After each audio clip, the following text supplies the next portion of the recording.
नमस्कार दोस्तों, स्वागत है आप सभी का टीएलएम क्लास में। दोस्तों डिस्कस करेंगे टॉप 50 क्वेश्चंस को जो कि आपकी सीटेट परीक्षा के लिए बेहद महत्वपूर्ण है। तो आइए दोस्तों देरी ना करते हुए लेते हैं टेस्ट सीरीज का पहला प्रश्न।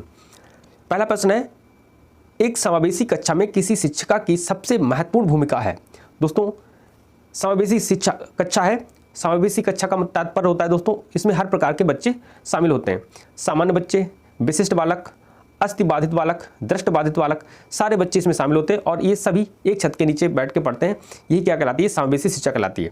तो दोस्तों समावेशी कक्षा होने के नाते आप एक शिक्षिका होने के नाते क्या करेंगे, ये आपसे क्वेश्चन पूछा जा रहा है। तो ऑप्शन ए, ये सुनिश्चित करना कि शिक्षिका कक्षा को मानक निर्देश दे रही है। दोस्तों मानक निर्देश से हमें समावेशी में कोई फायदा नहीं होने वाला है। ऑप्शन बी, बच्चे के माता पिता के व्यवसाय को जानना। ये भी दोस्तों आंसर नहीं होगा। हमें व्यवसाय से क्या मतलब है, हमें समावेशी शिक्षा का क्वेश्चन निकालना है।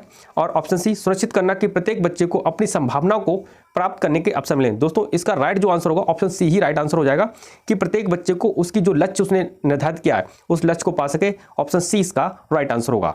आइए नेक्स्ट क्वेश्चन लेते हैं। अपनी कक्षा के बच्चों को उनकी अपनी अवधारणाओं को बदलने में आप किस प्रकार सहायता करेंगे।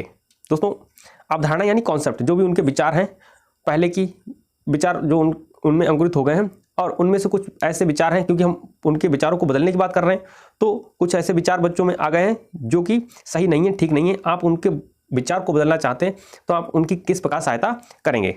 आइए दोस्तों लेते हैं ऑप्शन को समझते हैं। ऑप्शन ए, बच्चों को सूचनाएं लिखाकर उन्हें याद करने को कहकर।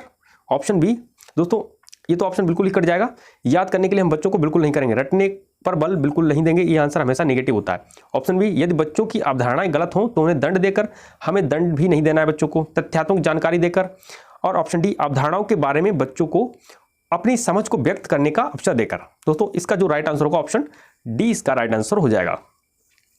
बच्चों की जो अवधारणाएं हैं, जो भी उनके विचार हैं, उनके बारे में बच्चों से हम क्या करेंगे, बात करेंगे और उनकी बातों को समझ करके, उनकी अवधारणाओं को समझकर उन्हें व्यक्त करने के लिए कहेंगे।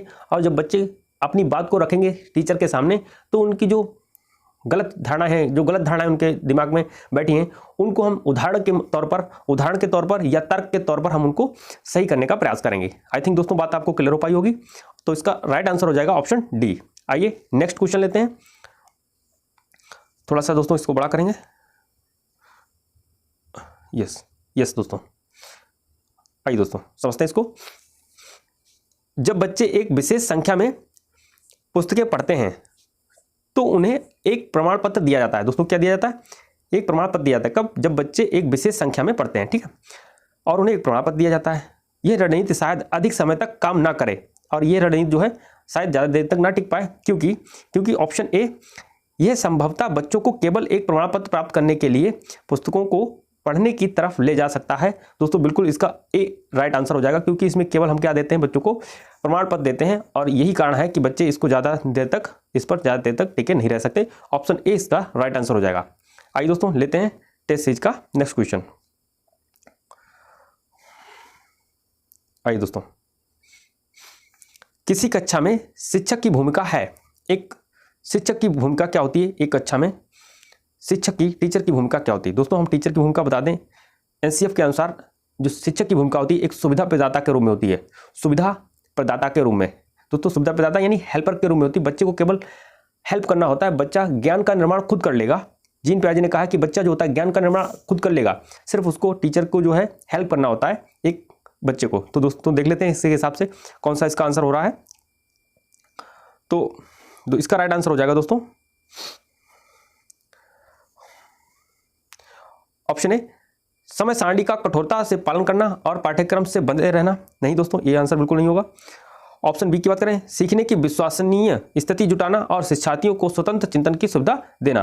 दोस्तों बिल्कुल इसका राइट आंसर होगा ऑप्शन बी, विश्वसनीय स्थितियां जुटाना ताकि बच्चे उन पर विश्वास कर पाएं और शिक्षार्थियों को स्वतंत्र चिंतन की सुविधा देना। स्वतंत्र रूप से बच्चे सोच पाएं। जब फ्री होकर बच्चे सोचेंगे तो वह शिक्षक के लिए एक बेहतर कदम होगा, एक अच्छा कदम होगा। ऑप्शन बी इसका राइट आंसर हो जाएगा।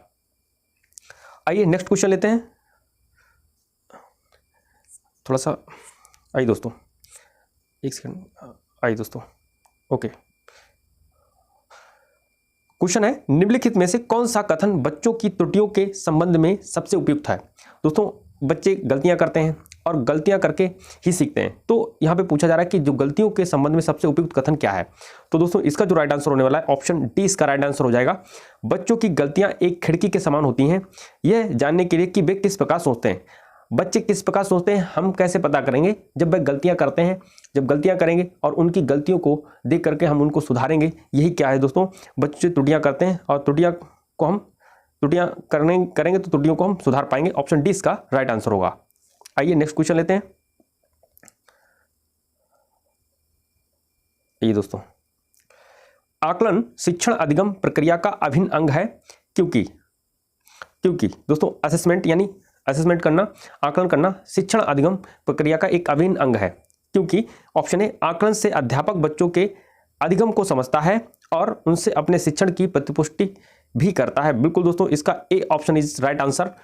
आकलन से अध्यापक जो होता है बच्चों के अधिगम को समझता है कि बच्चों ने कितना याद किया, कितना उन्हें समझ आया, कितना उन्होंने सीख लिया है। ये एक तो टीचर को पता चल जाता है। दूसरा, टीचर अपने शिक्षण की प्रतिपुष्टि भी कर लेता है। टीचर को पता चल जाता है हमने जो बच्चों को सिखाया है बच्चों ने किस हद तक उसको प्राप्त कर लिया, किस हद तक उसने सीख लिया है। ए इसका राइट आंसर हो जाएगा। आई थिंक दोस्तों बात क्लियर हो पाई होगी। आइए नेक्स्ट क्वेश्चन लेते हैं। नेक्स्ट क्वेश्चन है दोस्तों, आइए दोस्तों थोड़ा सा बड़ा कर लेते हैं। एक मिनट दोस्तों, यस दोस्तों, आइए एक सेकंड दोस्तों, थोड़ा सा आइए दोस्तों, यस दोस्तों। हाँ, पाठ्यचर्या ऐसी हो जो पाठ्य पुस्तक के ज्ञान को पुनः प्रस्तुत करने के स्थान पर बच्चों को अपनी आवाजें पाने, कार्य करने के लिए जिज्ञासा का पोषण करने, प्रश्न पूछने और जांच पड़ताल करने और अपने अनुभवों को बांटने तथा विद्यालय के ज्ञान के साथ जोड़ने में सक्षम बनाए। तो कह रहे हैं कि राष्ट्रीय पाठ्यचर्या रूपरेखा 2005 इस पृष्ठभूमि में एक शिक्षक की प्राथमिक भूमिका क्या होती है।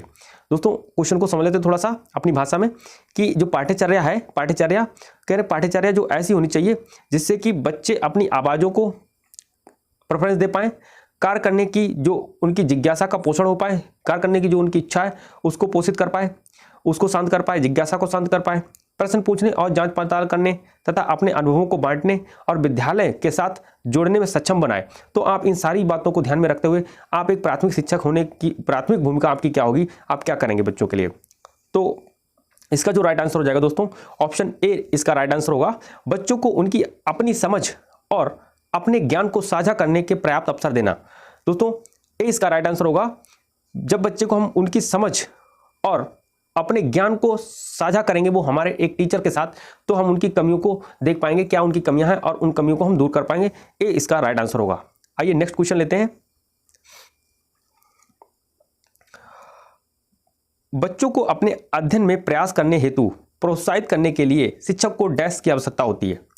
एक शिक्षक को आवश्यकता होती है ताकि बच्चे प्रोत्साहित हो पाए। किस बात की आवश्यकता होती है? ऑप्शन ए बच्चों को नियंत्रित रखने में, ऑप्शन बी अन्य बच्चों के साथ तुलना करने, ऑप्शन सी बच्चे को प्रेरित करने, ऑप्शन डी बच्चों को डांटने। तो इसका राइट आंसर दोस्तों बिल्कुल सिंपल है, बच्चों को प्रेरित करने की। बच्चों को अपने अध्ययन में प्रयास करने हेतु प्रोत्साहित करने के लिए शिक्षक को बच्चे को प्रेरित करने की आवश्यकता होती है। बच्चे को प्रेरित हो जाएगा तो बच्चा खुद काम सीख जाएगा। ऑप्शन सी इसका राइट आंसर होगा। आइए नेक्स्ट क्वेश्चन लेते हैं। भावनाओं, अधिगम और अभिप्रेरणा के संदर्भ में निम्नलिखित में से किस कथन से आप सहमत हैं? तो इसका जो दोस्तों राइट आंसर होगा ऑप्शन बी राइट आंसर हो जाएगा। प्रेरणा सीखने के साथ भावनाएं घनिष्ठ रूप से जुड़ी होती हैं। जो प्रेरणा होती है दोस्तों वह सीखने के साथ भावनाएं उसमें घनिष्ठ रूप से जुड़ी होती हैं, सब एक रूप से एक दूसरे से संगठित होती हैं। बी इसका राइट आंसर होगा। आइए नेक्स्ट क्वेश्चन लेते हैं। बहुविकल्पी प्रश्न बच्चों की डैश की योग्यता का आकलन करते हैं। तो दोस्तों बहुविकल्पी प्रश्न क्या करते हैं, बच्चों की किस योग्यता का आकलन करते हैं? तो सही उत्तर की पहचान करने का, कि बच्चों में क्या ऑप्शन जो दिए हैं ए बी सी डी, क्या बच्चे उन ऑप्शन को पहचान पा रहे हैं, नहीं पहचान पा रहे हैं, इसकी क्या करते हैं, योग्यता की आकलन करते हैं। ऑप्शन सी इसका राइट आंसर होगा। आइए मानसिक संरचनाएं जो चिंतन के निर्माण प्रखंड हैं, इसके लिए पियाजे ने किस शब्द पद का प्रयोग किया है? दोस्तों समझते हैं अपनी भाषा में। मानसिक संरचनाएं जो दिमाग में हमारे मानसिक संरचनाएं बनी हुई हैं उनको पियाजे के अनुसार क्या नाम दिया गया है? तो दोस्तों हम उसको कहते हैं स्कीमा। ऑप्शन सी इसका राइट आंसर होगा, स्कीमा।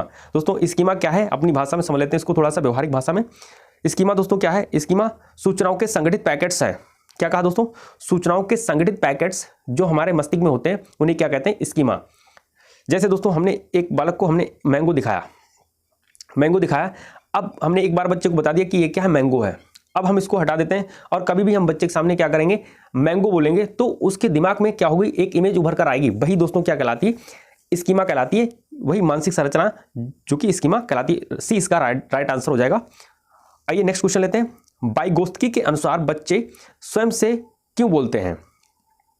ठीक है दोस्तों, तो वाइगोत्स्की के अनुसार पूछा गया दोस्तों। तो बच्चे वाइगोत्स्की के अनुसार अगर देखें तो इसका जो राइट आंसर होगा दोस्तों, ऑप्शन डी इसका राइट आंसर होगा। बच्चे अपने कार्य को दिशा देने के लिए बोलते हैं। दोस्तों इसको थोड़ा सा डीपली समझ लेते हैं। एक तरफ वाइगोत्स्की ने जब बच्चे को बोलता देखा तो उन्होंने कहा कि बच्चे जो होते हैं वह अपनी कार्य योजना बना रहे होते हैं। ठीक है, जैसे दोस्तों जो वाइगोत्स्की के अनुसार जो बच्चा 4 से 5 साल का होता है, आपने देखा होगा दोस्तों, 4 से 5 साल का बालक अपने आप में बोलता है, अपने आप से बातें करता है। उसको दोस्तों वाइगोत्स्की महोदय ने क्या कहा है, प्राइवेट स्पीच कहा है। दोस्तों क्या कहा है, प्राइवेट स्पीच। और इस प्राइवेट स्पीच को वाइगोत्स्की ने कहा कि बच्चा क्या होता है, जब अपने आप से बातें कर रहा होता है तो वह अपने फ्यूचर की प्लानिंग कर रहा होता है, अपने कार्य जो भी कर रहा होता है उसकी प्लानिंग कर रहा होता है। तो वाइगोत्स्की के अनुसार तो क्या है, बच्चे अपने कार्य को दिशा दे रहे होते हैं। वहीं जीन पियाजे महोदय ने इस बात को क्या कहा है, अहम केंद्रित कहा है। अगर यहीं पर आपसे पूछा जाता दोस्तों कि जीन पियाजे के अनुसार बच्चे स्वयं से क्यों बोलते हैं, तो अहम केंद्रितता के कारण इन्होंने कहा बच्चा क्या होता है, सेल्फिश होता है, इसीलिए वह अपने आप से बातें करता है, जीन पियाजे के अनुसार। याद रखना है दोस्तों। तो यहां पर जो राइट आंसर होगा ऑप्शन डी इसका राइट आंसर हो जाएगा। आइए नेक्स्ट क्वेश्चन लेते हैं। अधिगम अशक्तता वाले ऑप्शन है, बच्चों को एक समान दिखाई देने वाले अक्षरों और वर्णों में भ्रम होता है। दोस्तों बिल्कुल इसका ऑप्शन ए राइट इसका आंसर सही होगा कि जो समान दिखाई देने वाले अक्षर हैं और वर्ण हैं उसमें भ्रम हो जाता है। जैसे दोस्तों बच्चा बी को डी पढ़ लेता है, ये क्या है, उसको बी को डी दिखता है, तो ये क्या है, अधिगम अशक्तता है या अधिगम अक्षमता भी इसको हम कह सकते हैं। या न्यूक्लियर को दोस्तों क्या पढ़ लेगा, अनक्लियर पढ़ लेगा, तो इसे ही हम क्या कहते हैं, अधिगम अशक्तता या अधिगम अक्षमता। ए इसका राइट आंसर हो जाएगा। आइए दोस्तों नेक्स्ट और लास्ट क्वेश्चन लेते हैं टेस्ट सीरीज का। सृजनात्मकता क्या है, सृजनात्मकता दोस्तों क्या है, आइए दोस्तों समझते हैं इसको थोड़ा सा। आइए जो सृजनात्मकता क्या है, तो सृजनात्मकता दोस्तों क्या होती है, इसका जो राइट आंसर होगा ऑप्शन सी इसका राइट आंसर होगा। समस्याओं के मौलिक और अपसारी समाधानों को पहचानने अथवा तैयार करने की योग्यता क्या कहलाती है, मौलिकता कहलाती है, सॉरी सृजनात्मकता कहलाती है। सृजनात्मकता में हम दोस्तों क्या करते हैं, अपने विचारों से कुछ नया क्रिएट करने का प्रयास करते हैं। तो दोस्तों सृजनात्मकता के लिए जो चिंतन होता है उसे हम अपसारी चिंतन कहते हैं। ये भी आपसे पूछा जा चुका है कि सृजनात्मकता में जो चिंतन प्रयोग किया जाता है वो कौन सा होता है, अपसारी चिंतन। तो सृजनात्मकता के लिए समस्याएं जो भी हैं उन समस्याओं को मौलिक ओरिजिनलिटी और अपसारी समाधानों, और हम उससे क्या करते हैं, नए नए विचारों से हम उस समस्या को क्या करते हैं, सॉल्व करते हैं, पहचानते हैं और उस समस्या को सॉल्व करते हैं। यही दोस्तों क्या कहलाती है, सृजनात्मकता। ऑप्शन सी इसका राइट आंसर होगा। आई थिंक दोस्तों आपको बात क्लियर हो पाई होगी।